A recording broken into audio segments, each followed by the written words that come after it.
Hello, hello, hello. Okay, we're live. Hi, everyone. Welcome to the July 2025 Book Club live stream. I was almost going to say August then, and it's definitely not August yet. I'm wishing time away. Today's book that we chose for July to discuss is The Shadow of the Gods by John Gwynne. So that's what we're going to do today. We're going to chat about this interesting book, to say the least. This is book number 1 in the Blood Swan series, a very Norse-inspired-esque fantasy novel, which I have never actually read a book that was Norse-inspired before. Hi, Rushi. Nice to see you. As always, thank you for putting that crazy meme of my face, which creeps me out every time I see it. Hi. Oh, I just realized there's this XP leaderboard thing again. You're number 2, Rushi. Who's number 1? This is really cool. Oh, Sarah's. Oh, that's so cool. Sarah's number 1, but she said that she couldn't actually join the live stream today, but for some reason she's the top fan. That's so funny. Amazing. Yeah, Rushi, you're number 2. Yeah. I don't know how you get XP or how you get points. Oh, well, actually, you're on 75 XP at the moment, and so is Sarah. You'll need to change that. Give it your best go. I will win. Oh no, we're turning the book clubs into a competition now. People are going to start getting competitive. Hello, the Rogue. How are you today? Thanks for joining us on this random Sunday in July. Rushy, I'm the winner. You're not the winner yet. You're still number 2. Oh, Benjamin, a new challenger approaches. Goodness, this has turned like ferocious. Benjamin, you're number 4. Come on, you got to do better than that. I'm joking. This is so fun. Anyway, just a disclaimer for anybody who is watching the stream after it has gone live, or just if you've joined and not sure what this is, there will be massive spoilers in this stream. So please bear that in mind. If you've not read The Shadow of the Gods, we will probably spoil absolutely everything for you, and I don't want to ruin your experience. So just bear that in mind. Hello, Smilesy. How are you doing? Thanks for joining us today. How was everybody's Sunday/weekend going? Hope you all had a good one. I've had a very tiring one. Well, no, I haven't had a tiring one. I've just felt tired for no reason. I don't know why I'm so depleted of energy. Callum Rushworth Author, hi. Thank you for joining. Nice to see you on one of these streams. I don't think you've joined a book club live stream before. How are you doing? This is so much fun. Oh, we've got 7 people already. That's a lot for less than 3 minutes in. Thank you, everybody, for sharing your Sunday with me. Benjamin's had a very busy weekend, just heading back home. Well, I hope you get home safely, and I hope that it's been a good busy and not a bad busy for you. Callum, I'm good. How are you? I'm also good. Thank you very much, Callum. Just very, very tired. Probably going to go to bed after this, to be honest. I know that it's pretty early, but I'm turning old, guys. My energy level is not the same anymore. Smilesy's not bad. Awesome. Glad to hear it. So I always like to try and start these book club live streams off with discussing a little bit about what the book was about, like the summary. I'm not gonna lie, guys, I have no clue what the plot of this book actually was.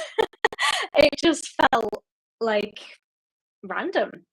A good random, but I couldn't tell you what the plot was.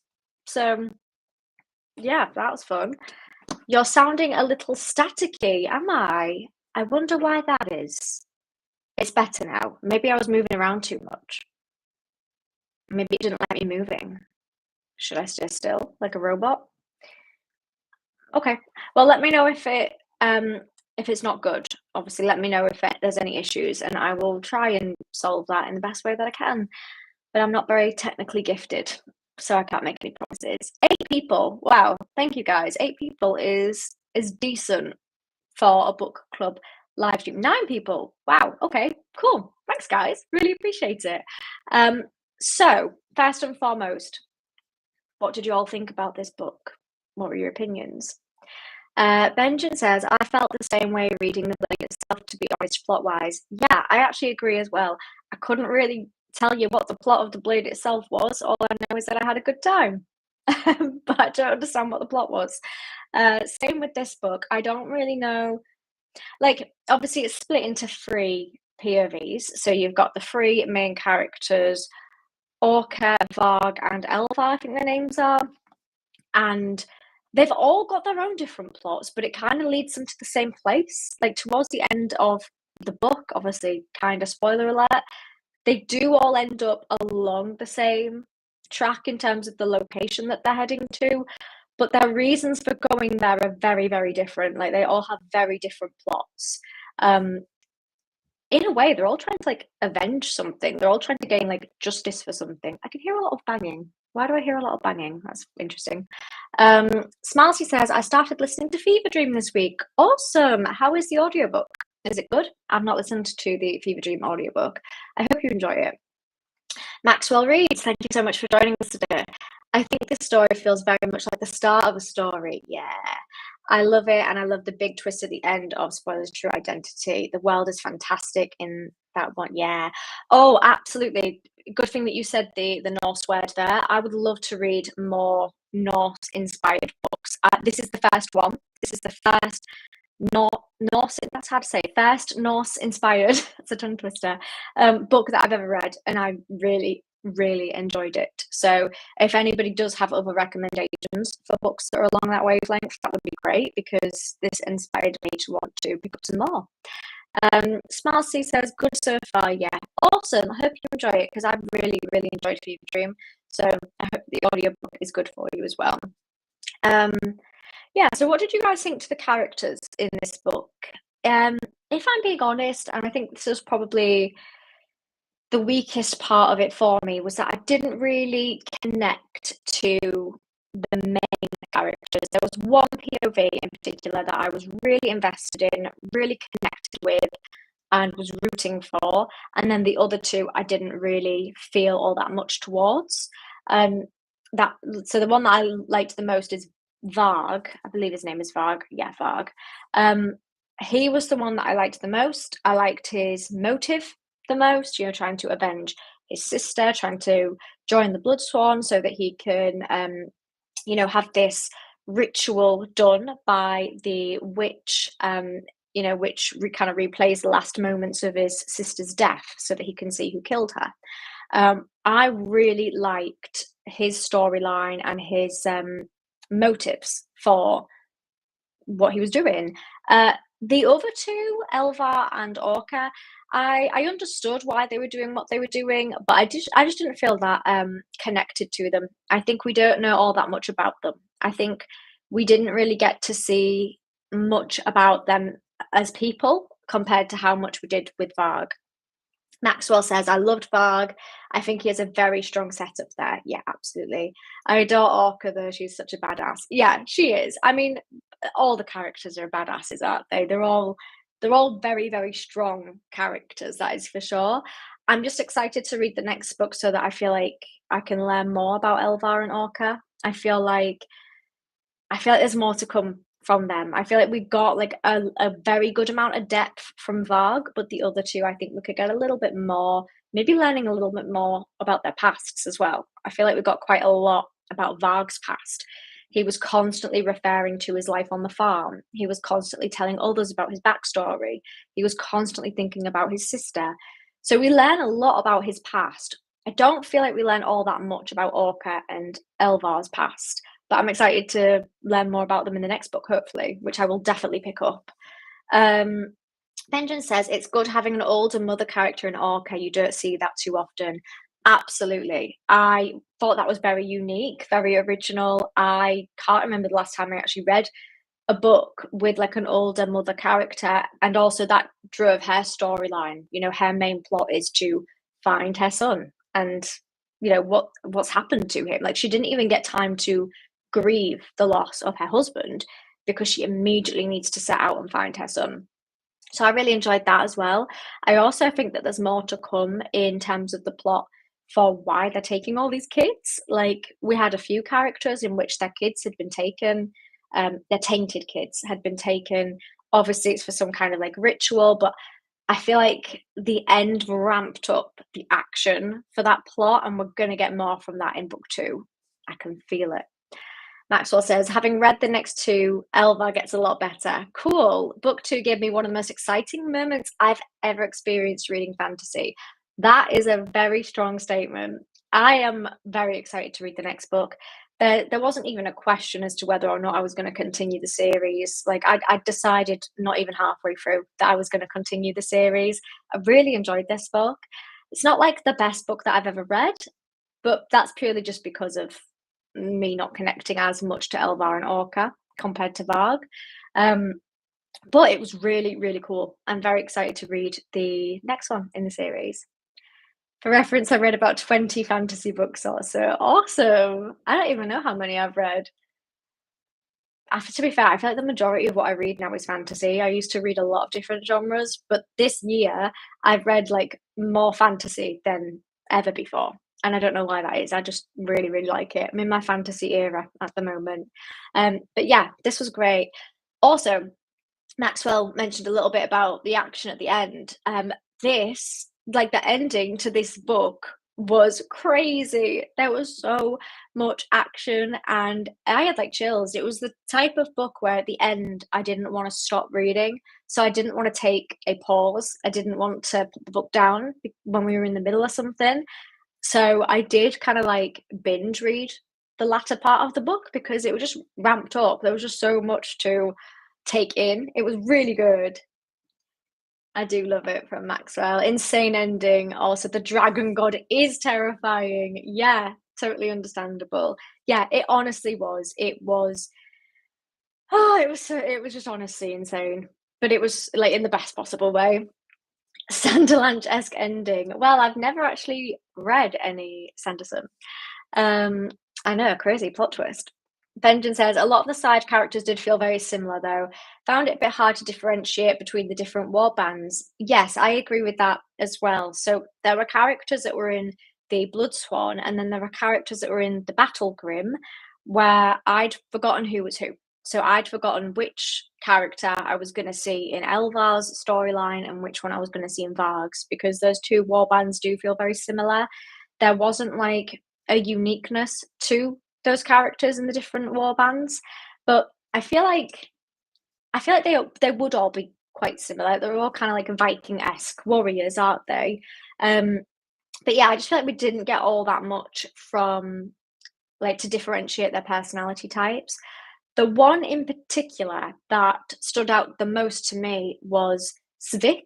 I'm probably gonna butcher his name, but Svik, he was so funny. Like he gave me the kind of a vibe that the Game of Thrones TV show is trying to make Bronn, where he's like funny.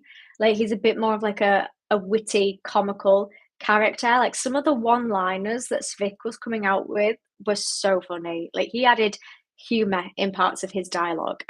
He was great. I really liked Svik. But again, I think he was in the Bloodsworn, or was he in the Battle Grim? No, I'm pretty sure he was in the Bloodsworn. He was in Varg's storyline. I'm so sure. Callum Rushworth says, I'm never a fan of needing a glossary, but it was a fun read. Yeah, that's a good point. At the start of the book, I was flicking back and forth between the chapter and the glossary a lot because there are a lot of new words to learn.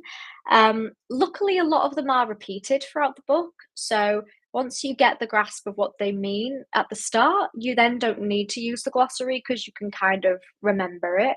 But yeah, at the start, that was definitely a change where I was flicking back and forth between the glossary just so I knew what was going on. I remember when I was reading Dune, I didn't know that there was a glossary, and there were so many terms in that book. And I read them and I was like, I just don't know what this means. Like, I'm just getting so confused. So I didn't use the glossary. Whereas I feel like I would have benefited from that in Dune. So I learned from my mistake this time around and I used the glossary in The Shadow of the Gods. But it was a bit impractical because it did feel like it was every few pages or so that I was flicking back and forth. So that's a little bit annoying to start off with, but it helped me understand the plot, so I can't complain too much. Svik is great. Yeah, Svik was a very good character. But other than Svik, I can't remember many of the other characters between the two different war bands. I know that we had obviously our two like leaders from each group, but I couldn't tell you which one Glorna was in and which one Agnar was in. I remember their names, but I don't remember like who was who. Um, I also think if you are a fan of action battle scenes, you will love this book. There were times where it felt like there was action and fighting in every single chapter, like battles in every single chapter. Especially towards the end, it was like battle, battle, battle, battle. Like there was so much of it. Maybe a little bit too much, but it was juicy. And I also think John Gwynne has done really well to write a load of different battle scenes and make them all feel different. Like he's not just regurgitating the same lines over and over again. He yeah, he definitely made them all feel different. Bjor did nothing wrong. Yes, justice for Bjor. Honestly, there was a lot actually that happened in this book now that I think about it. Oh, the little what they call the Vaesen? Is that how you pronounce it? With is it called Vestley and what was the other one called? It began with an S. The little animal, well, they're not like animal companions, are they? But they're like little creatures. What was the other one called that began with an S? They're both in Orca's storyline. Spert, that's it. Spert. Vestley and Spert. They were cute. The way they came swooping in at the end, like to come to the rescue, they were really cute. I want to see more from them in the next book. I'm excited about that. Another thing as well that's just popped into my head was how much I really liked the like god system. So like the magic system in terms of how the tainted have like remnants of like god blood within them, but it's all like based on a different animal. So obviously you have the dragon god, there was like a bear god, there was a wolf god, there was all sorts of different types of god. There was a rat one as well, wasn't there? So there was all these different types of gods that are based on creatures, and it was like the tainted are the ones who are supposed to have some of like the god blood in them. I just thought that was a really cool part. Like there was a really cool like magic system, and yeah, it was unique. I would say this book is unique. I also absolutely love the front cover. Like, how badass does that look? That is crazy. Teensy tiny little person. That is about the height of me compared to any normal human being. Um, it was just really cool. What else is there to say about this book? um, oh, the pacing. What did you guys think to the book's pacing? I felt like there were moments where in the middle it was a little bit slow, or it felt like there wasn't a whole lot going on. But then obviously at the end, that completely changed. It was like there was so much going on that you couldn't keep up. It really did like build up slowly into like a crescendo, and then at the end, everything just happened and erupted into chaos. Engine says, loved the world building of the whole landscape being the battleground of gods. Yes, I agree. The mountain range being the corpse of a giant snake, a fort made from an eagle skeleton. It's also badass. Yes, that is so, so true. And there was that one as well in Elvar's storyline where it was like the city was inside like a skull. And there's massive like religious themes in this, how they're all talking about the gods and how they're all kind of like worshipping the gods, and it was really really original, and I can see that a lot of thought got put into it as well.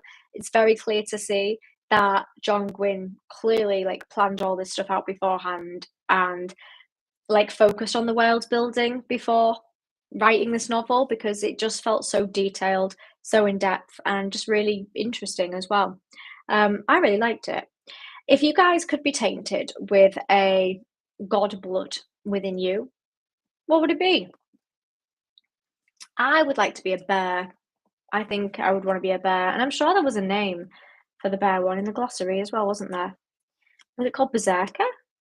Yeah, Berserker, a person descended from Berser, the bear god, capable of great strength and savagery. Ooh. I mean, I won't say that I have great strength, but I'd like to believe that I do. So yeah, that's what I would be. But yeah, I feel like the ending of this book satisfied me. Benjen is also a bear. Awesome. We're both descended from the bear god. I mean, who would ever pick the rat? Let's be honest. What other ones were there? So you got the wolf god, dragon god. Was there any others? There was a snake, wasn't there? And then the bear. Maybe an eagle? Yeah, it was cool. It was just cool. What did you guys think to John Gwynne's writing style? Because this was the first book I've ever read by John Gwynne, and I've got to say, I liked it. I don't really have any complaints. It wasn't like you like what's the word? Not unique because it is, but it wasn't like crazy different. For example, like sometimes when you read like Stephen King books, he has things in there that you know are just Stephen King. Like you know that is Stephen King's signature writing style. Same with like George R. R. Martin. Like there's loads of his chapters where I'm like, this is classic George R. R. Martin. I wouldn't say that John Gwynne feels like that different to other authors that I've read, but it was a writing style that I enjoyed. Oh yeah, Fox as well. That's another one. That would be a cool one. I'd quite like Fox. Yeah, if I couldn't be a bear god, maybe I'd be a fox god. That would be quite cool. Yeah, I like that one. Benjamin says pretty simple prose, but that works for the story. As you've said, really good action scenes. Yeah, exactly. It was like you say, it was like simple, but it worked. Like there's no complaints. I liked the writing style. It wasn't crazy unique. It wasn't like I would read a passage of the book and know immediately that it was John Gwynne. Um, but it did work. It worked for the storyline, it worked for the characters, it was easy to read. Oh, Rushy, that's a hard question. What star rating? That's a hard question. I mean, I'm torn because, like, I want to say like 3.5. Putting it at a 3 feels too low, but putting it at a 4 puts it at what I've rated Assassin's Apprentice and Royal Assassin by Robin Hobb, and they do feel very different. In terms of like my love for them. I definitely don't love this book as much as I love those two. So I would probably say 3.5, I think, because 3 definitely feels too low for this. Um, yeah, I'm quite confident in 3.5. I normally don't do half stars. I'm normally just like a whole number kind of person, but 3 or 4 don't feel right for this book. So I'm going to break my rule and go 3.5. What would you guys rate it in terms of like if you had to do it out of 5 stars? Faith POV, definitely Varg. That easy peasy, straight away. I liked Varg more as a character, probably because we know more about him. I liked his quest that he was on. I also liked the whole journey towards him being part of the Blood Swarm. That's so correct. Awesome. I'm clearly feeling the right opinion here then. Benjamin says, same to be honest, 3.5. Yeah, I'm confident in 3.5. It's it's a good book, but it's not like legendary. And it just feels wrong to put it in the same ranking as the Farseer trilogy. Hello, it's me, Bestie. How are you doing? Thank you for joining us today on this Sunday. How have we been chatting for 25 minutes already? Where has that gone? Do I just waffle and the time just flies? I don't understand it. Yeah, I liked Varg the most because I feel like we've got more depth from Varg. We know more about him. Also, I've got a rabbit hair in this book that just will not come out. There we go. That was really annoying me.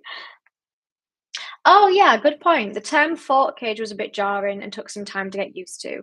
Yeah, absolutely. I mean, it makes sense because obviously, if you're reading the perspectives from the characters, you know, they're all like Viking-esque people. I imagine that's probably what they would say.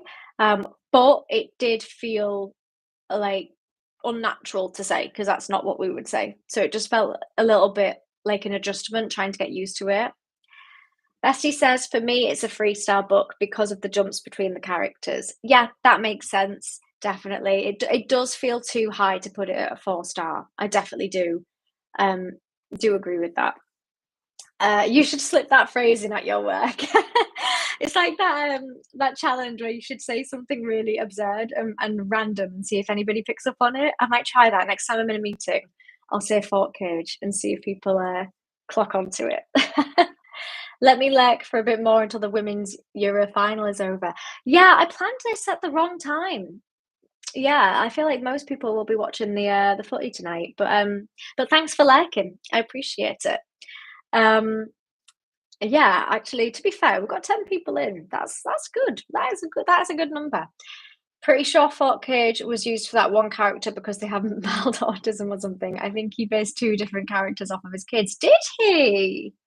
That's cool. I always like learning more about the author's inspiration behind the novels, like after I've read it, if there's like certain people in their lives that have inspired certain characters. So for example, like Varg was definitely my favorite character in this book. If there was like a person in John Gwynne's life that inspired Varg as a character, like I'm really interested in stuff like that. Um, Especially because like that was the character I felt connected to the most and vibed with the most. Smilesy said, should be done in 5 to 10 minutes. Awesome. Awesome schmorsome.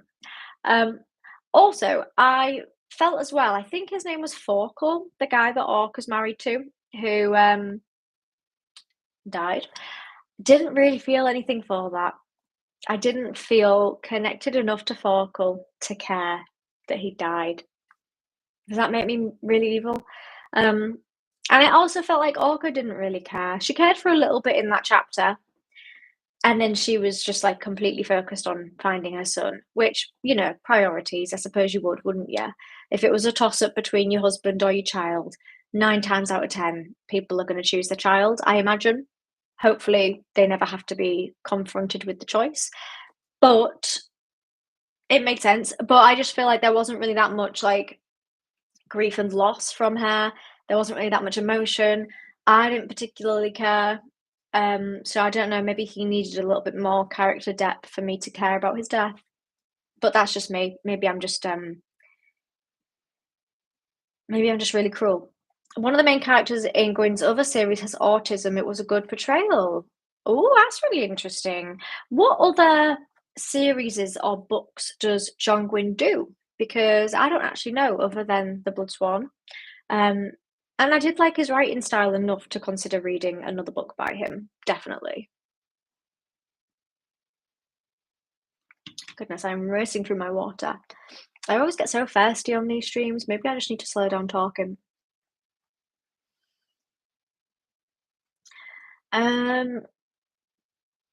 Wow, so normally I come up with like a list of questions on the book club live stream to like prompt our discussions and like have a way of like directing the conversation.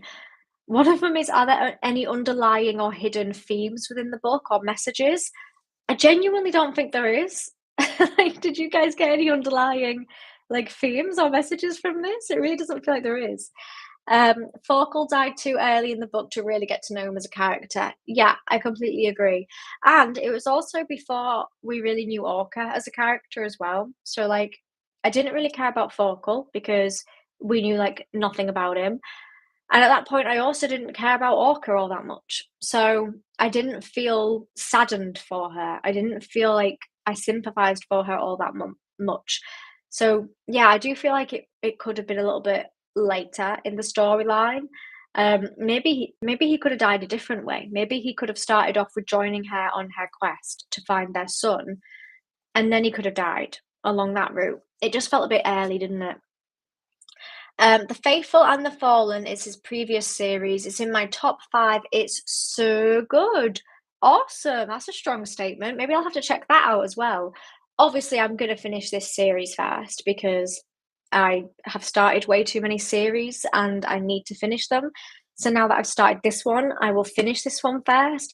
And then The Faithful and the Fallen might end up being on my TBR because that sounds really good. What is that? What is that one about? Without like any spoilers, if that's possible. Is there like a rough summary as to what it's about? It's permanent action in the book. That was maybe a bit too much for me. Yeah. Less fights, but more socializing would be good. Yeah, that's a really good point because some of my favorite parts of the book were like conversations that Varg was having with people. Or there was also parts of the book where Orca was talking to that other guy's two sons, Lif and Maud, I think they were called. Like they'd both joined her on her quest, and there were parts of dialogue between that trio that I found really compelling and that I really enjoyed. So actually, if there was a bit more dialogue, a bit more socialization between the members of the different war bands, then I think that that would have been really, really cool. Um, yeah, I think that would have been good. Actually, as well, what did you guys think to the plot twist of Bior, like, betraying Elva and Grend? If it was a betrayal. I kind of get why they did it, but I don't know what side I'm on, if I'm being honest. It was a little bit of a plot twist. I didn't expect it, to be fair. I didn't actually expect that they were going to turn their backs on him. So, you got me, John Gwynne. An unpredictable book. I like to see it. The existence of tainted and how to treat them are an important plot point. Yeah, they are shunned and enslaved, and many of them fight for their freedom. Actually, yes, that's a great point. And there is an underlying theme of slavery in this book with are they called the thralls? Some of the tainted take it way too far. Oh, yeah. Oh, boy, yes, they do. But yeah, there is definitely a theme of like slavery, maybe like discrimination against thralls and the tainted, and just the way that certain people are treated because of like their blood and what's in their blood. There's definitely that underlying theme or message. I'd be interested to see how that's portrayed in the next book, because in this book, I feel like obviously people don't like the tainted, but then I feel like we didn't get much more from that other than that everybody hates them. So I think I would like to see more in the next book in regards to how that plot progresses, and maybe some kind of justice could be served, possibly. I think this is a trilogy as well. Am I right in thinking it's a trilogy? Because there's the Hunger of the Gods, and then there is, gosh darn it, what's the other book called? Yes, cool. What is the other book called? Shadow of the Gods, Hunger of the Gods. Oh my goodness, this is really annoying. I had it in my mind and now I've forgotten. In A Song of Ice and Fire, the Ironborn keep thralls too. They're just like one run above slaves. Yeah. Oh wait, do they call them thralls? I didn't know that. That's interesting. Yeah, so it's like they've got different tier of slaves. Yeah, which feels a bit uncomfortable, doesn't it? But I honestly do like the way that like slavery is represented, because obviously it just highlights to us that it's bad. Like it just really goes to show, when you think about it, like these people are being treated terribly because of what's in their blood, but like why does that, I don't understand why that even matters. So do you know what I mean? It's kind of like brings it to the forefront of just how strong of an issue it actually is. Elva is a good person but has a very discriminatory outlook in life. She has room to grow a lot. That's a very good point. There's a lot of room for character development for Elva. I think that's the only downside to Varg getting so much like depth in this book, is that Varg can't really develop all that much in the next book, I don't think. I feel like he's at his peak right now in terms of what he's able to achieve and what he's able to like develop into. Whereas with Elva, there is a lot more to come from her, I think. There's a lot more that she can do. And I feel like there's a lot of opportunity for character growth and character development. Oh, I'm just really excited for the next book, you know. I don't think it'll be long before I read it. I really don't. Because I did enjoy this, and I also just loved the whole world. Just felt really, really cool. Like it like I said, I haven't read a book that's Norse inspired before, and I just felt really intrigued by it.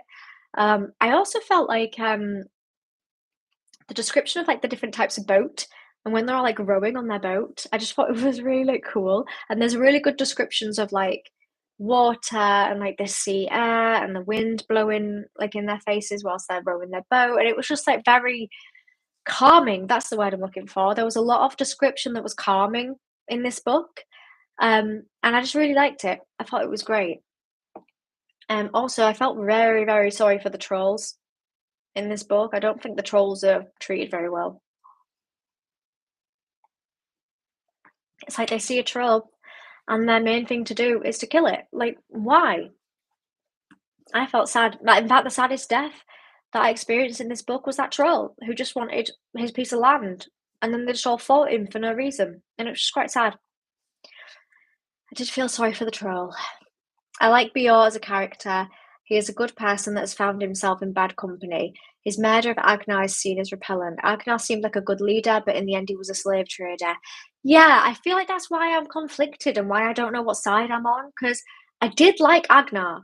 So I thought he was cool, and I did feel like when I read his dialogue, and he was a good leader. I felt like I liked him enough. But then, like you say, actually, he was engaging in slave trade. He was actually like quite immoral in what he was doing, but you don't think about that because you only listen to what he's saying and his personality. So that's why I'm conflicted in terms of Bior's actions, because yes, he betrayed them and went like back on his oath to the warband, which is obviously bad. So immediately your initial reaction is to think, oh my goodness, he's a betrayer, he's a bad person. But actually, like you said, he's not a bad person, but he just did a bad thing to them. So I'm conflicted. I don't really know like what side I'm on with that. I can kind of see why he did what he did, but he maybe didn't do it in a good way because he just kind of killed the leader of this tribe. So I don't know. It's a really interesting one. I quite like that actually. It's not very black and white. It feels quite grey. Like there's good people doing bad actions, there's bad people doing good actions. It's quite like grey. There's no set side to be on. And I do actually like books where you don't know who to root for, or you feel like you want to root for people for different reasons. And I felt like that's what I was like. I was rooting for Bior, but I was also rooting for Agnar. But they're on opposing sides now. So it's kind of like, I don't know how I feel. I'm conflicted. Excellent. Carrot Cake, nice to see you. Thank you for joining us today. Hi, everyone. Happy Sunday. Hope everyone's had a lovely weekend. That is a wonderful comment. Thank you so much. That's very kind. Hope you've had a good weekend yourself. How is your Sunday going? And we are up to 13 people. This is decent. Thank you all. Out of interest, do the book club live streams work better for people on a Saturday or a Sunday? Let me know. Obviously, I schedule the book club live streams at the end of every month, but I just want to know whether or not a Saturday or a Sunday is people's preferred date. Or if you don't have a preference, let me know. A weekend does always seem to work better rather than a weekday. So it will be either a Saturday or a Sunday, but I want to keep it nice and consistent. So please do let me know. Because at the moment I have been trying to do them on Saturdays. But Bestie says for me Sunday will be better. Okay, cool. I mean, if that's kind of like the general opinion, then I'll definitely just switch them to a Sunday going forwards. What does everyone else think? Either usually works. Probably Sunday. Okay. So it's looking like I should probably make these on a Sunday instead then. Interesting. Okay, cool. No, that's really helpful because, like I said, when I first started doing the book club at the start of the year, I just naturally decided a Saturday, but I didn't actually ask anybody what day works better. Kenny Moore, nice to see you. Thanks for joining us today. Sunday as well. Okay, cool. Well, in that case, we could do a Sunday then. Let me see what that would mean for August. Yeah. So then the next one would be on the 31st of August. So that could work. Maybe we do Sunday from now on. Also, would you ever stream on Twitch? I'm not opposed to it. I would consider it. I just don't really know what to do on Twitch. I feel like my general assumption is that people normally use it for games, but that might just be my like ignorant assumption. Maybe people do other stuff on Twitch. I don't know. I don't know enough about Twitch. I would look into it though if it was like a high demand, like if people wanted to watch me on there, then I would. I also considered doing TikTok lives as well because there seems to be a very big like live stream representation on TikTok. People are going live all the time, so I didn't know whether or not to go on there as well. So I was being ignorant in my assumption. So nowadays they do everything on Twitch, and the biggest category on Twitch is just chatting. Okay, cool. That was my ignorant assumption then, that I thought it was just gaming. Cool, you learn something new every day. Well, yeah, definitely then. if I fit within Twitch, if I, if I'm included in the Twitch like creator place and I'm not secluded. I don't know. I feel really like comfortable and cozy on YouTube. I feel like YouTube is my safe space. That's what scares me about TikTok, is that like people people are very toxic on there. Oh, don't get me wrong, there's a load of lovely people, but I just feel like on YouTube you get less hate, and I feel like on TikTok you could breathe and get hate. So this feels very comfortable. But maybe I just need to stop being a baby and get some thicker skin. But yeah, Twitch would be cool though. I also follow an author on Twitch, and he is sometimes writing on his next book. That's really cool. I might have to look into that. I genuinely didn't know that people live stream like that on Twitch. And obviously, it is the live stream platform. It is the GOAT. So maybe I should consider doing that. Totally up to you, of course. Awesome. Well, maybe like the book club live streams on YouTube, because it fits within my channel. And then maybe everything else on Twitch. If I fancy just doing like a random chatting to you guys and you fancy a random chatting stream, maybe Twitch. Who knows? Also, let me know if any ads have come up for you guys on this stream, because I did try to turn them off, but I also tried to do that in my previous stream and I got it wrong. I think I've done it right this time. You shouldn't see any. So if that's not the case, let me know, and then I will try to, because it's a little bit fiddly in the settings. It's a little bit more difficult to work out how ads work for a live stream. I'd rather just turn them off, but it's a bit different to a video. It's not as clear. So yeah, just let me know if you do. No ads yet. Okay, awesome. Roshi says, winner of this book club for next month. Awesome. So I did already put this in my wrap up today for my members. So obviously I do a weekly wrap up every week. Obviously that's what weekly means. Duh. And I announced the winner in there. But just in case the members haven't read that yet, the winner of the August Book Club 2025 is, drumroll, Babel by R.F. Kuang. We're going to be reading Babel for August, which I'm so excited. I feel like this has been on the book club poll for months. I mean, when did I first put Babel on there? Like ages ago, I feel like. And I'm so excited. Oh, the Jamie Lannister, the Sword of the Morning, you pretty. Thank you so much. That is very kind. Appreciate that. On that note as well, do you have a Discord? I do have a Discord. I must say, I don't really know how to use Discord. I mainly use it at the moment just to chat to other YouTubers. But if I learn how to use Discord, I will be able to do something on there. You can do like servers and stuff, can't you? That'd be quite cool if we all had a server and we could all chat. If I learned how to do that, that would be really fun. Let me know if you'd be up for that, because I do already have a Discord account. I just need to know how to use it. Yeah, so Babel for August. So we'll be discussing that, it looks like, on Sunday, the 31st of August. I'm very, very excited to read Babel, I must say. I think it's like dark academia. I've heard it's historical fiction. I've heard it's fantasy. Like there's so many different genres that I've heard in reference to Babel. So that would be cool.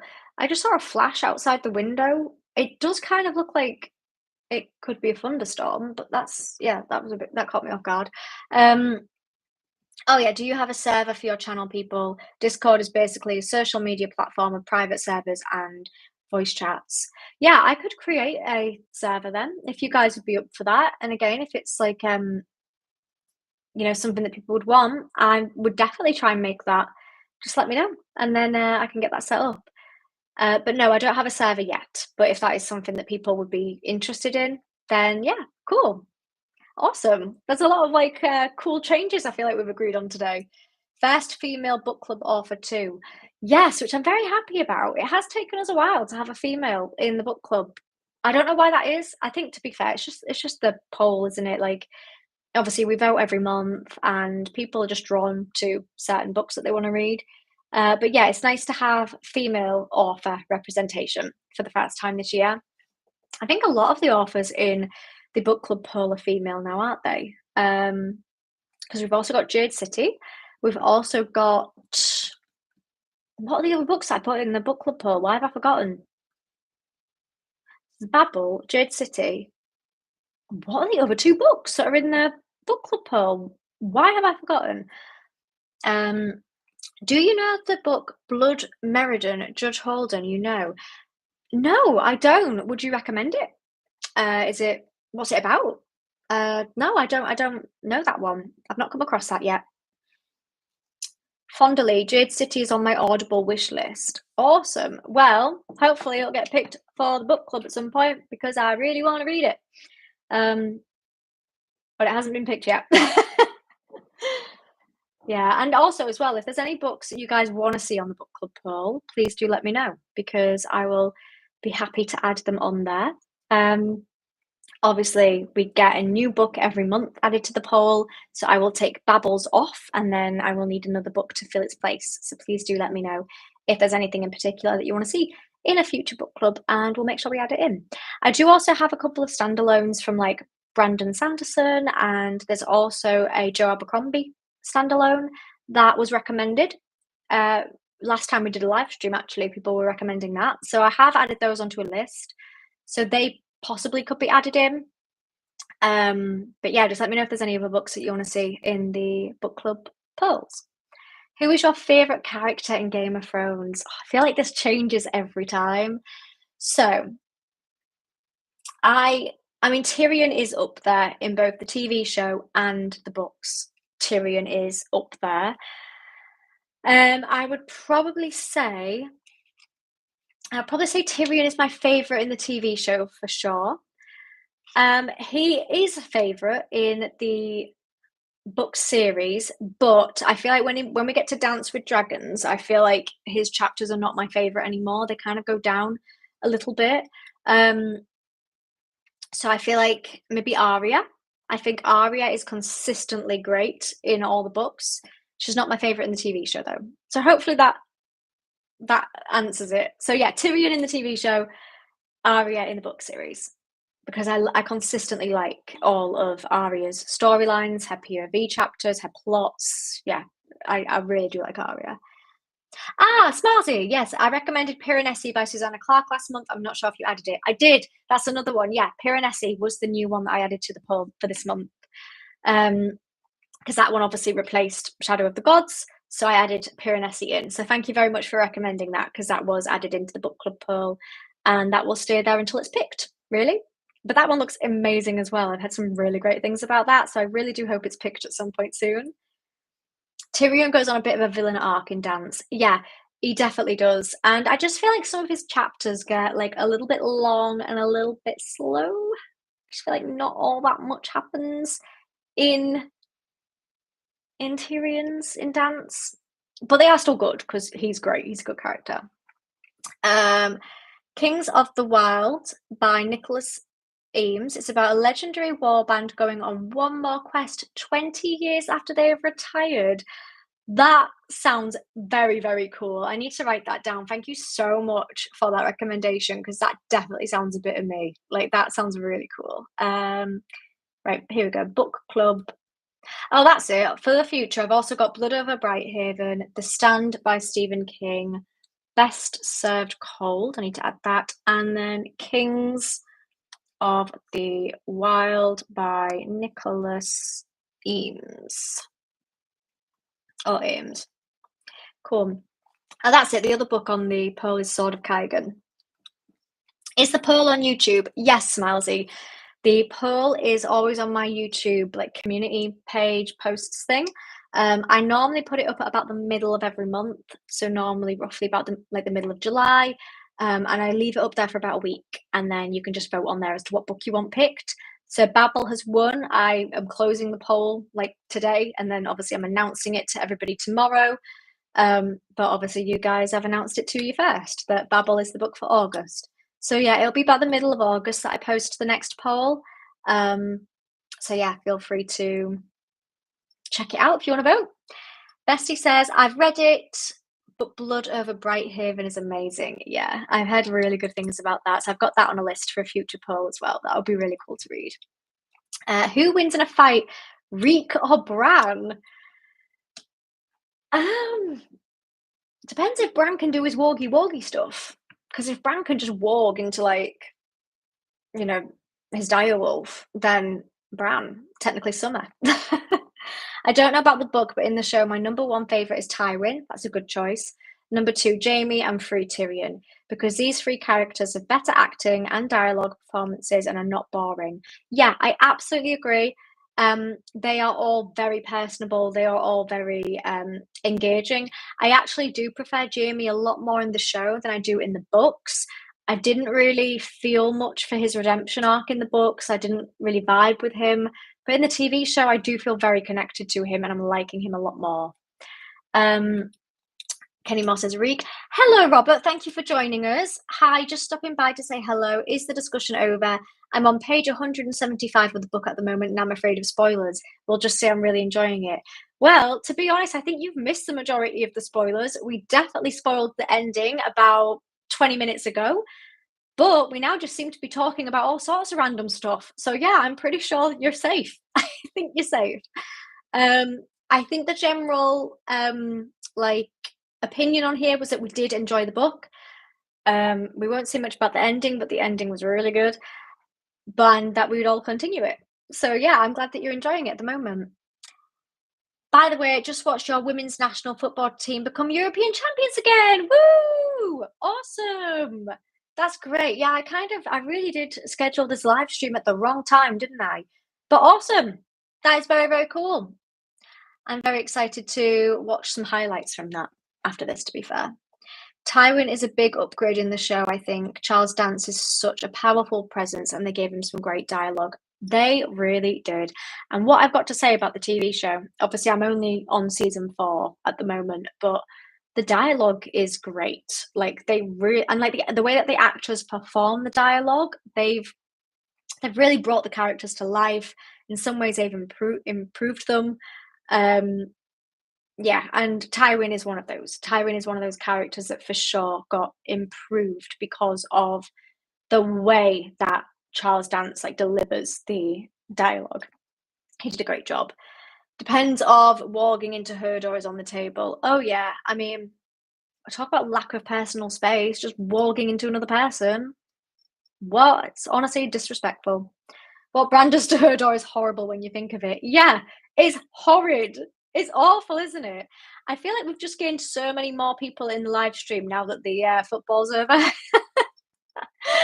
feel like everybody's joined now, which is good. I feel like the show Tywin is too perfect. In the books, he doesn't really live up to his reputation, but show Tywin does. Yeah, that is a very, very good point. Also, thank you, Terry B, for your wise words, as always. Really appreciate it. Smelzy, I can't remember, but I'm not even sure. A lion does not concern himself with the opinions of sheep is even in the book. Oh, I don't know, but I remember loving that phrase. Honestly, on my achievements list to do for next year is to reread the whole book series because I've only read it once. I've read Fire and Blood twice. I don't know why out of all the books I've read that one twice. Oh, and A Night of the Seven Kingdoms. I've read that one twice. But none in the core series. I haven't read them twice, just once. So I really want to reread the series because now that I will have watched the show, there might be things that I pick up on that I didn't before or that I overlooked. So I really do want to do that.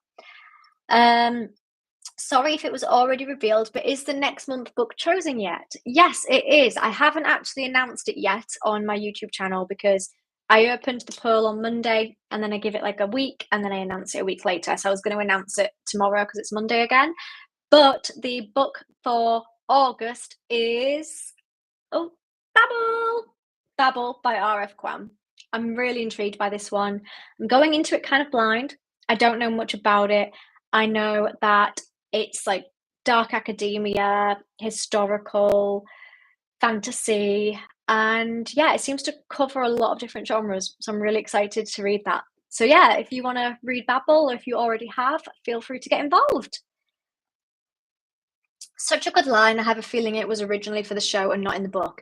Yeah, there's a lot of good one-liners that are just in the show and not actually in the book. Which is interesting. There's a lot of very good ones though. The characters that I most often skip and find boring, in my opinion, are Bran, 100% boring Bran, Sam Tyrell, um, Ser Jorah, and Jon Snow. I like Jon Snow a little bit in seasons 6 and 8. Okay, don't say too much about 6 or 8, please, because I'm not up there yet. But that's interesting because that will be past the point where the books end, I believe. So Jon Snow's storyline that is in 6 and 8 will not exist in the books, which is very, very interesting. So I'm excited for that. Yeah, I think to be fair, there are a fair few characters that have quite boring plots, but I enjoy the books anyway. Babel read that a few months ago. Awesome. Feel free to get involved with the live stream then for it so you can share your thoughts, because that would be really cool to see how you feel about it. There is a video where Charles Dance reads a paragraph from 50 Shades of Grey. He manages to make it sound great. That is hilarious. I need to find that. I need to find that video. I don't know why the image of that just makes me laugh. That's so funny. Does Assassin's Apprentice have good world building? I asked because you mentioned it's the only book that made you cry other than The Red Wedding. It has very good world building. In fact, that's probably why people say it's slow. So what people tend to say about Robin Hobb's writing is that the first book in each of her trilogies or her series is always quite slow because it's not plot based, it's like world building based and character development based. And that is very, very true for Assassin's Apprentice. But the world building is so good, like to the point where I didn't even care if the plot wasn't progressing that quickly, because you just learn so much about the characters, so much about the world, the magic system, the politics. It was really, really well done. And then in the second book, the action ramps up and the plot progresses a lot more. But yeah, I would highly recommend Assassin's Apprentice if you've not read it. And it did make me tearful towards the end. It did make me cry. Yeah, like you picked up on, there's only 2 book chapters that have ever made me cry. One of them was The Red Wedding. The other one was towards the end of Assassin's Apprentice. I've been told that if I cried at Assassin's Apprentice, there will be another Robin Hobb book further down the line that makes me cry. So that's interesting as well. Can't wait. Sorry, guys, I'm being very slow on reading comments. I always yap too much, don't I? Bran's chapters are pretty dull until Storm and Dance. Yeah, they're very dull. Night of the Laughing Tree stories in one of his chapters, which I love. Yeah, I think the good thing about Bran's chapters is that there is quite a lot of like lore and like historical stuff in his chapters. I feel like you learn a lot about like the spooky vibes and the cursed vibes in Westeros, but that's about all they offer. I also want to read some books I read as a teen again. Which books were those, Bestie? Which ones do you want to read? There's also some books from my teen years that I really want to read as well. How do I get to follow this every month? Hi, Kingsley. If you're in reference to the book club, I just keep people updated on my community page on my channel. So I always post what the book for the month is. I always put the polls on there so that people can vote for the books. And I provide like updates and when the streams will be. But typically the streams will normally always be the last Sunday of every month. So the next one for the book club or just for us to chat will be on Sunday, the 31st of August. So I try and keep it consistent so that people will naturally try and remember when the book club live streams are. So yeah, feel free to join if you want. What type of world is it? So Assassin's Apprentice, it's obviously like set in the past, so kind of similar to like the medieval type worlds, I would say. It's got a magic system in which people can either have 2 abilities, the skill or the wit. Obviously, I won't spoil anything, but these 2 different abilities are kind of frowned upon. So if you are known, especially with the wit, if you're known to have the wit, people don't like that. So you shouldn't really tell people. And it follows our main character Fitz throughout the whole trilogy. It's just one POV following on from Fitz. And he just has the worst life imaginable, but he's so likable, which makes it really sad. But it's very good. I would highly recommend it. Other people can probably explain it a lot better than I can. We'll definitely try to tune into the live stream next month. I hope there's not a football match on. Me too, because I did time this very badly. But it's the last Sunday of the month, and that's when my live streams are. So really, it's the football's fault because I've stolen this slot. Okay, I have the last Sunday of every month. It's the football's fault. They need to pick a different day. um, Oh, for me personally, I was much sadder at Herdor's scene than Rob Stark and Kat's wedding. Oh, Red Wedding even. Please don't spoil which scene that is because I'm not at that bit yet. But I do love Herdor, and anytime Herdor is in distress, it makes me sad. How are we all doing? Hello, thank you for joining. How are you today? Thanks for hopping in on this Sunday evening. I'm doing good. Let me know how you are. George R.R. Martin confirmed they won't go north to kidnap away in the books. Yeah, I honestly have no idea if Winds of Winter will even come out. I hope that, if it never comes out, he just tells us what he was going to do. Just give us a page document telling us what the plot was going to be if the book can't come out. Or just release the chapters that you currently have. Football is for nerds. The Elves by Bernard Hennon and the Dwarves by Marcus Heights. Oh, are those the books that you want to read as a teen? Or that you read as a teen that you want to read again? That'd be cool. Yeah, some of my books, I want to read the Harry Potter series again. I know that the author is very controversial, but I can read a book and appreciate it for the art that it is, even if the person who created the art is not that great of a person. I mean, she's a millionaire anyway, regardless of if I buy Harry Potter or not. So me reading it again makes no difference to her whatsoever. Good, thanks. Just tinkering away as usual, mainly lurking and listening in. Oh, well, thank you so much. I really appreciate it. Nice to have you all here. Even if George dies, Winds will come out eventually. Yeah, something will be released. Like something will be released, won't it? Like whatever, even if he hasn't finished it, they'll just release whatever he did have. And I'm sure, to be honest, he's probably like written the majority of it. Surely he has to have written the majority of it. The dance prologue tells us walking into humans is an abomination, which was a nice way of getting the audience to pull up Bran on what he's been doing to Herdor.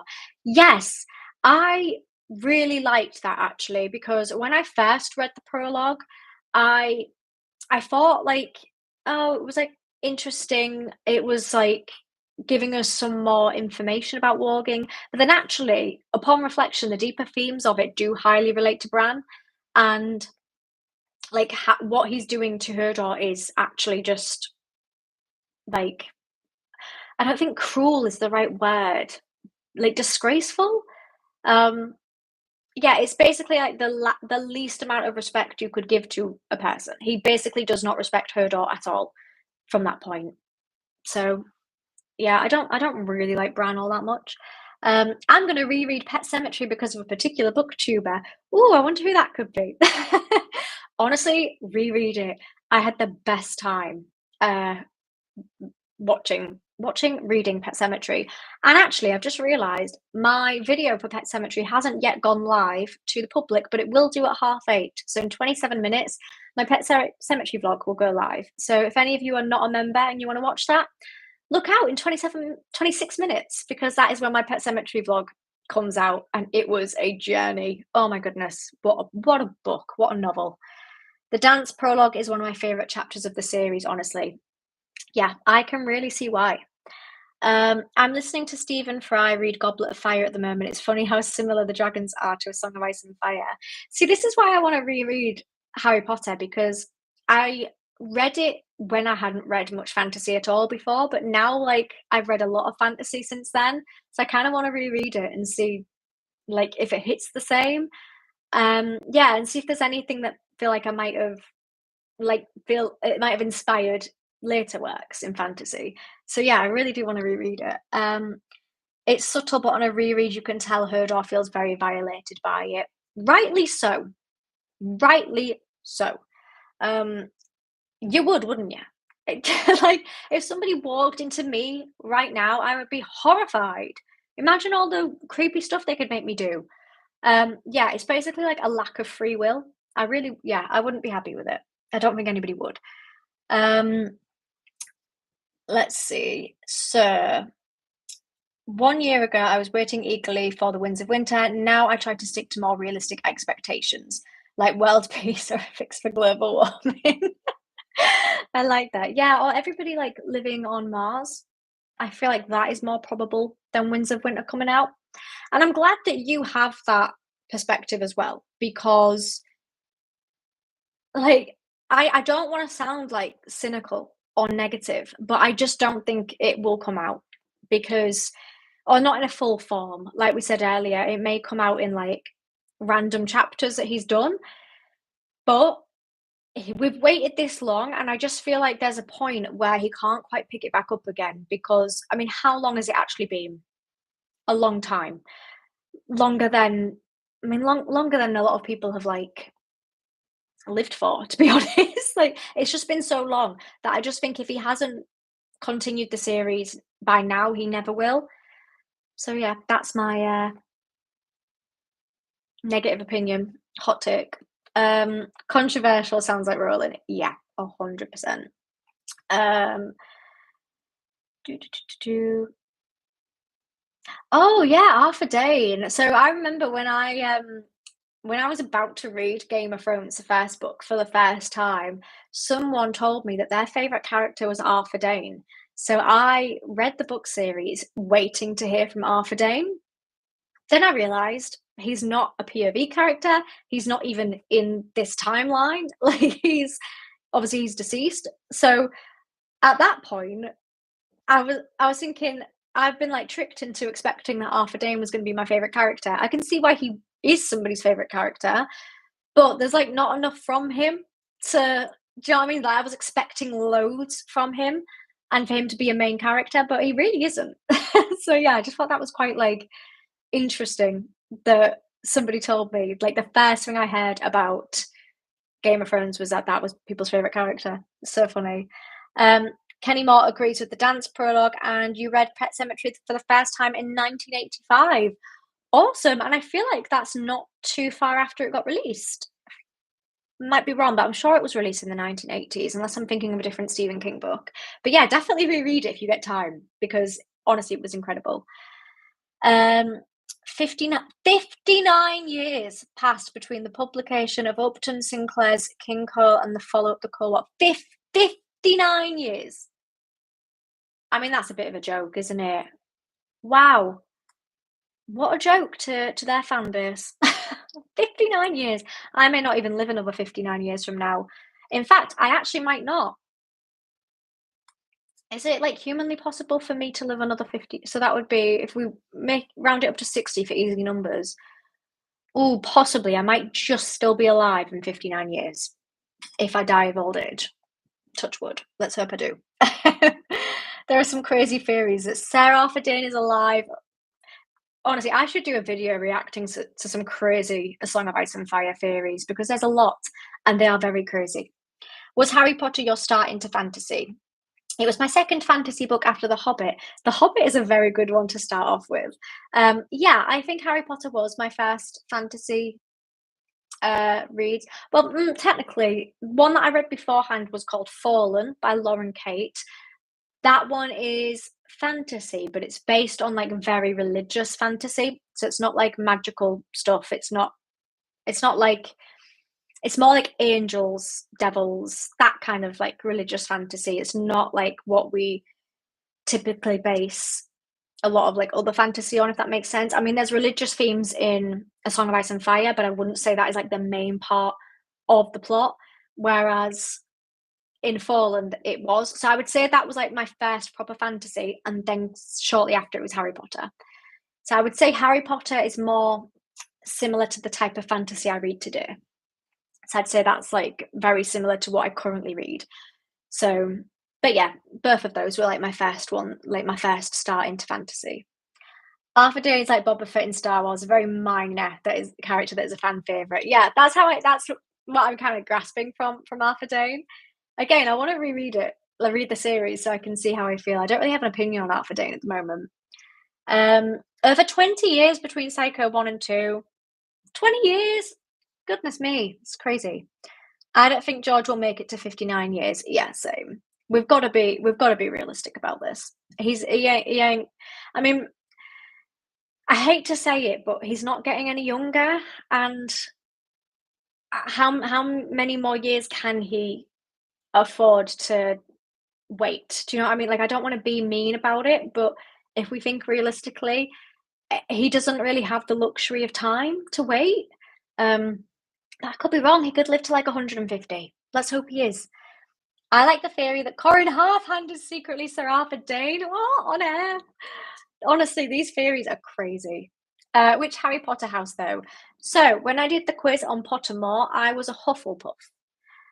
I feel like I give Hufflepuff energy. I wish I was a Ravenclaw. So, Ravenclaw is my favourite, but I apparently am a Hufflepuff.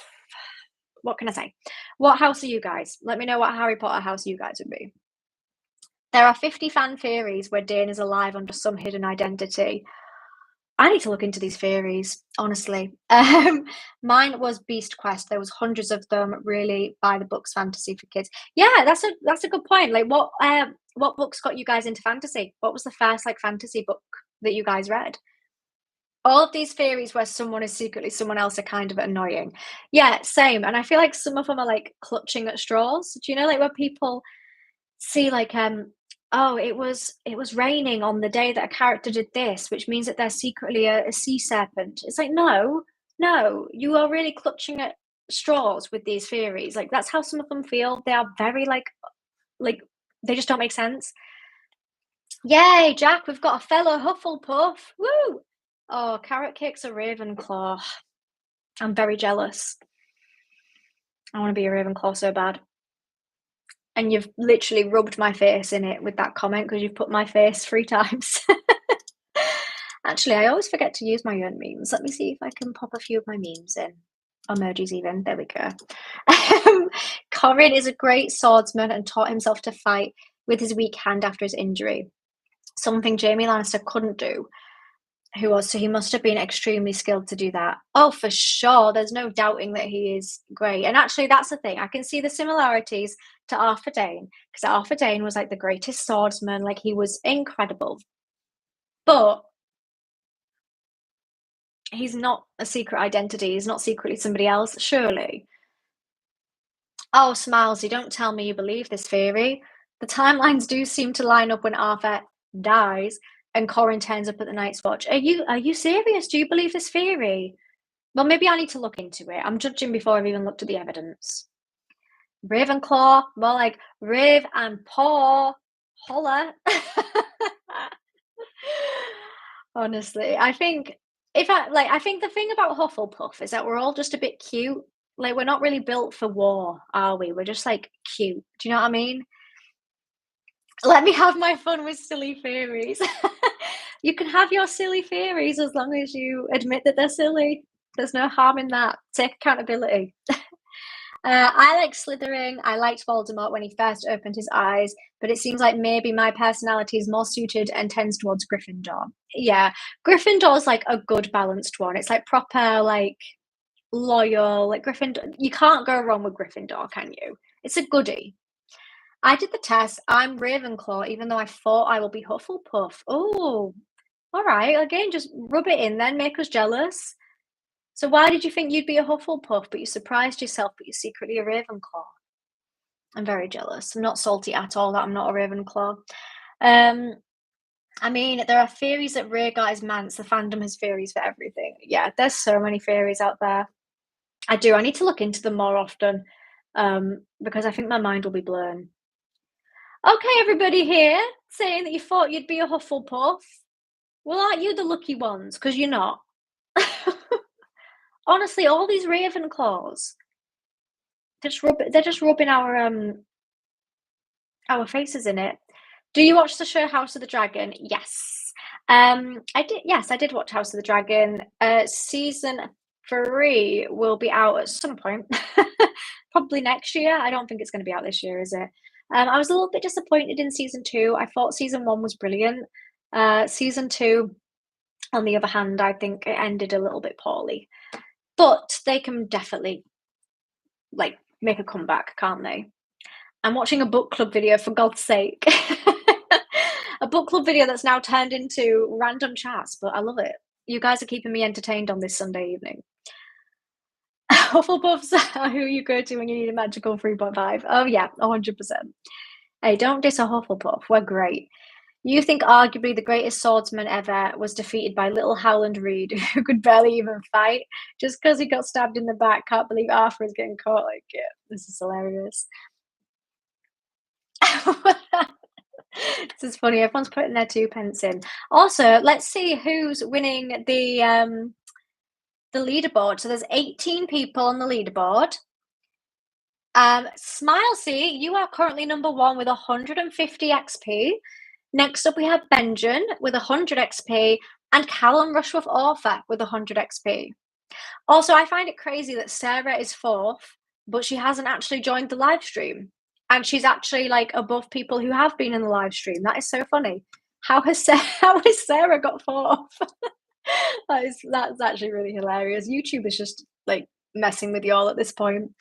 Nah, it is a silly theory, but it has more merit than a lot of other theories, like Tyrion being a time-traveling fetus. That's so funny because before I heard of that theory, I saw a YouTube video that was titled, "Is Tyrion a time-traveling fetus?" And I was like, what is this? Like, it honestly, like, some of these theories are just incredible. They are so funny. Honestly, guys, you've given me a laugh tonight. This has been great. I will wrap the stream up shortly, though, because I always say I'm going to have it for an hour, and then I never do. I never have it on for an hour, do I? To go east, you must go west. This is so funny. I like food and I'm friendly. Hey, that is the best way to be. That is, we wouldn't have you any other way. Why do you want to be anybody else? If you look at the evidence in the text, Tyrion might honestly be, oh my goodness, Smilesy, your theories honestly are very silly, aren't they? But I respect you for it because you are confident in your beliefs. You got to stand your ground. In book 1 only, Tyrion was probably a Targaryen. Oh, it's just making me want to reread the series, guys. I don't have the time to reread A Song of Ice and Fire, but now you've all made me want to reread it. I'm definitely going to reread A Night of the Seven Kingdoms before the TV show comes out. It'll be the 3rd time that I've read it. But I love it. If you guys know, you know. It's my favourite book ever. I have never felt a way about a book as I did when I read A Night of the Seven Kingdoms. I just felt perfect the entire time. I think George changed his mind by the time he finished book 1 or started book 2. Probably. Didn't he say his writing style is like a gardener, where he doesn't plan out everything beforehand? He just kind of sets the seeds and then lets it take its own course. Didn't he say that was his writing style? So to be honest, he probably could have changed his mind on things because he didn't plan things out beforehand. He's just kind of let it go wherever, and they can go in different ways. Roots can grow in different directions, guys. Take from that metaphor what you will. There's a message in there somewhere. I'm joking with that one. I believe Tyrion, the one is like 0.001%, and Corin Arthur like 20%. 20% you believe in that one? Really? 20%? Goodness. I can't be mad at you though, because you're number 1 in my fan club today. Also, calling it a fan club is like a massive ego trip. YouTube needs to rename this. It should be like top viewers or top engagers. Like, calling it a fan club, top fans. YouTube, I don't like that term. No, you guys are my fans. No.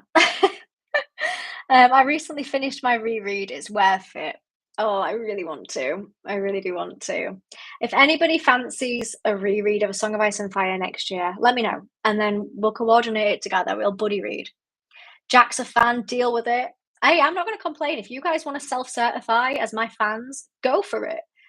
But it just feels like a massive ego trip. When George R. R. Martin originally drafted it, there was going to be a really icky love triangle between Tyrion, Arya, and Jon.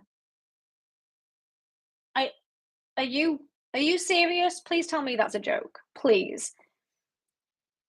I don't believe you. I can't believe you. Corin half-hand equals Tyrion half-man. Makes sense. There we go. We've cracked the code. That's it. You're so right. I believe that now. Corin half-hand is Tyrion and Arthur Dane. I get it. Oh no. There is also one theory in which Ned walked into a pigeon seconds before he died and is still living in a pigeon's body. I've got to end this stream. I'm going to have a breakdown. That's- these theories. Should I do a video reacting to some of these theories? Because these are insane. And I'm sorry if you believe these genuinely. Look at the facts. There are none. This is an insane theory. Stuff like Jaime becoming Warden of the East. I don't think George R. R. Martin had fully fleshed out the King's Guard idea yet. Yeah, probably. I mean, you got to think it's such a huge I was going to say franchise, but it's such like a huge plot and storyline, a huge world that he's created. I do think he will have started writing it before he planned everything. Absolutely, he will have. He probably just had in his head an idea of where he generally wanted things to go, and then just let the characters write themselves. The signs are there. That's genuinely not a joke. That was in the original drafts. Have you not seen George's original outline in an old letter? No, the one where John married Arya. This is real. This is a real thing. Guys, I really don't want to lose respect for George R. R. Martin. I don't think I should read this. I will be creeped out. Look at oh no, oh I'm scared. This is a real thing. Goodness me, I'm gonna need another gin before I read this. Wow. Okay. Well, I know what I'm doing this evening then. This isn't a theory. It's in old letters and plans he made. Nah, your guys are having me on. Right, what do I type for that? George R. R. Martin, like original outline. 3-page outline by George R. R. Martin describing the entire entire story. The first comment is, this feels like a bad Game of Thrones fanfic. This is why Tyrion being a Targaryen isn't too far-fetched. Sean Bean dying in every show/film is the universe correcting the paradox of his first and last names not rhyming when they should. I love that. What would that be? Sean Bourne or Scene Bean? That's hilarious. In House of the Dragon, the actor who plays young Alicent Hightower made me fall in love. She is perfect for me. She is beautiful inside and out. She is very calm and gentle, my type of woman. That's a beautiful statement. What is her name, though? I forget the actress's name, but I know who you mean. She's very beautiful, though, isn't she? And very calming. I did like her, to be fair. I actually thought that their casting was good for young Rhaenyra and Alicent, and then old Rhaenyra and Alicent. I thought that they made them look very similar. I liked it. Respect for George went down about a decade ago, so no harm, no foul.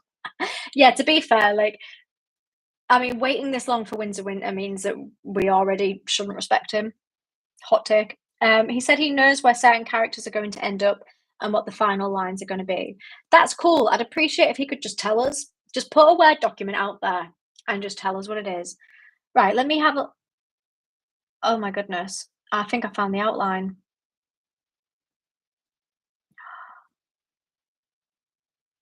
Here are the first 13 chapters of a high fantasy novel I promised you, which I'm calling A Game of Thrones. Wow. Oh my goodness, this is long. I might read this later when I end the stream. Oh my goodness. Okay, I'm just flicking through it now. Okay, you guys weren't tripping. You guys weren't like... Oh my goodness. Okay, you guys weren't lying to me. I need to read this properly when I end the stream. If you don't hear from me ever again, it's because I will have had a breakdown. I've always just called him Scene Bean. I love that. Honestly, I love Sean Bean though. Big up Yorkshire. Whoop whoop. Okay, I will end the stream because my video goes live in 6 minutes and I want to read this outline and then have a breakdown and then go to bed. That's my Sunday night planned. Jamie was never meant to have a redemption arc, just a straight up villain who kills everyone in line to the throne and takes it for himself. Yeah. And to be honest, I never vibed with his redemption arc in the books anyway. So that's kind of how I felt about him. He's just a bloke who loves his sister too much and pushed a kid out of a window.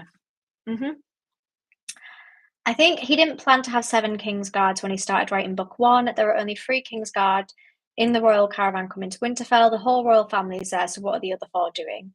Yeah, see, this is the thing, like, now that I know so much more about A Song of Ice and Fire after I finished reading it, like, I basically went into Game of Thrones knowing nothing.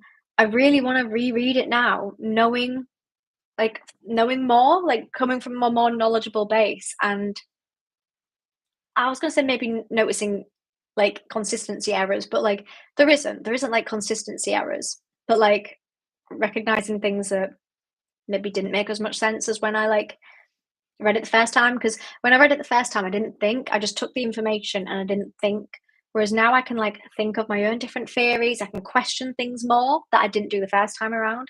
So, yeah, I'm excited. And ending the stream on a lovely note from Smalsey, "The things we do for love. There's nothing like a loving sibling relationship where your nephew is also your son." Is that right? I'm going to take off. Going to walk the doggo. Thanks for the stream. Awesome. Perfect timing. So I'm going to end the stream here as well. Hope that your doggo enjoys the walk. Nice seeing you as well, Robert. Sweet dreams. Thank you so much, everybody, for joining me today. I've stayed on for way longer than I thought I would, but it's been fun. It's been a fun time. I've enjoyed it. As a reminder, Babel is the next book for August. Check out the live stream on the 31st of August if you would like to join in. I would love to chat to you all again. Obviously, we'll spend the first hour or so talking about Babel, and then we'll chat about whatever we want. Have a great evening. Please don't have a breakdown. Oh, Ateas just came. Oh, worst timing ever. But thank you for joining anyway. It's nice to see your name in this chat, and I really do appreciate it. I've been on for about an hour and a half. I'm going to have a drink, preferably alcoholic, because I'm about to read this outline letter from George R.R. Martin. I will probably delete my channel after I've read it. So, yeah, if you don't hear from me again, then thank you all for spending my last day on Earth with me. Yeah, have a great week. See you later. Bye, guys. Bye.